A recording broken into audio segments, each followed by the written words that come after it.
some of those publications, Professor, and you will forgive me because your predecessor also came from academia like yourself. And we've seen him exercise power with a lot of hubris and a lot of arrogance, especially towards members of parliament, even in committees like this one. I would want to know, since you also come from academia and you're not at yourself now, you're a full professor, are we going to witness the same hubris and arrogance, especially in dealing with leaders and other public officers? Two, in relation to those publications, you have witnessed the changes that have been done, especially at DCI, the management of certain units at DCI which are blamed for the killing of Kenyans and what would almost tantamount to genocide. And I see you have publications on genocide.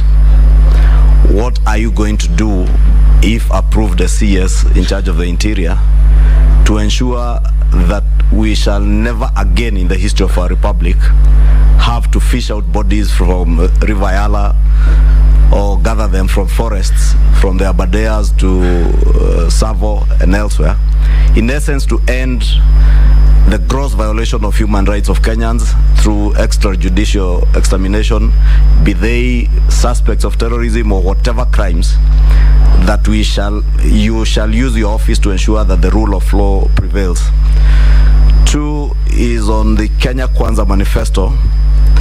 There's a commitment to review the salary and welfare of police officers in all cadres, including their housing and other issues, including the issues that are being litigated in court on the question of graduate officers and reinstating their salaries to where they were before they were reduced.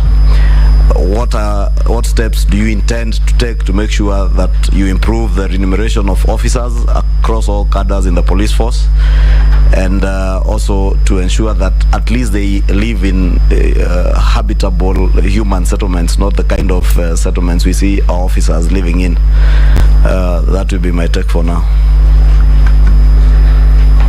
Yes, Opio and I. Thank you, Mr. Chairman.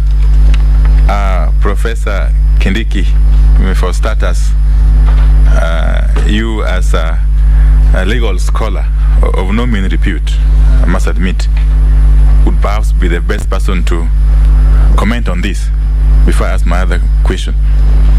If you look at the Constitution, Chapter 6 on leadership and integrity, and again if you go to Article 10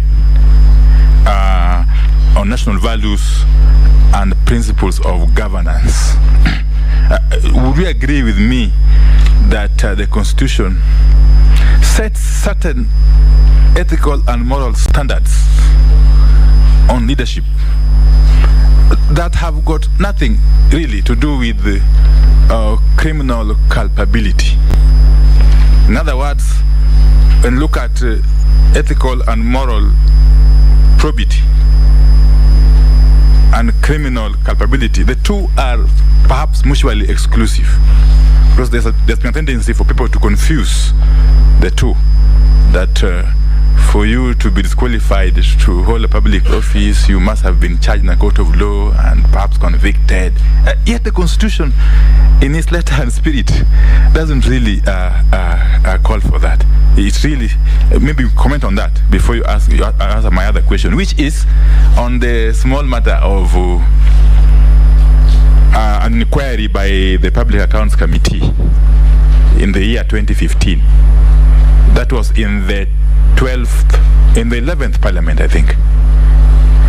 Later on in the 12th Parliament, I became chair of PAC in the National Assembly for 5 years, and therefore this information came to my knowledge. Now, there was this matter that touched on your law firm, whereby some payments that were proceeds from the NYS scandal then. A scandal that cost taxpayers about 1.6 billion Kenya shillings.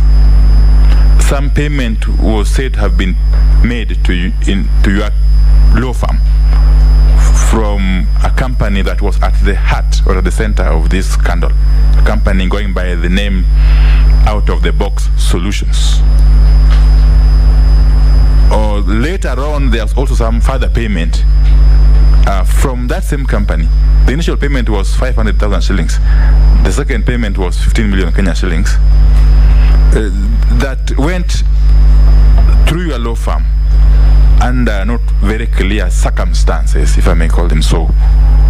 Or perhaps now that you are set, or you intend to, if approved by the House, to occupy one of the most critical dockets, which will be in charge of the instruments of violence controlled by the state. It will be important for you to clear this matter so that you can start on a clean state. Thank you.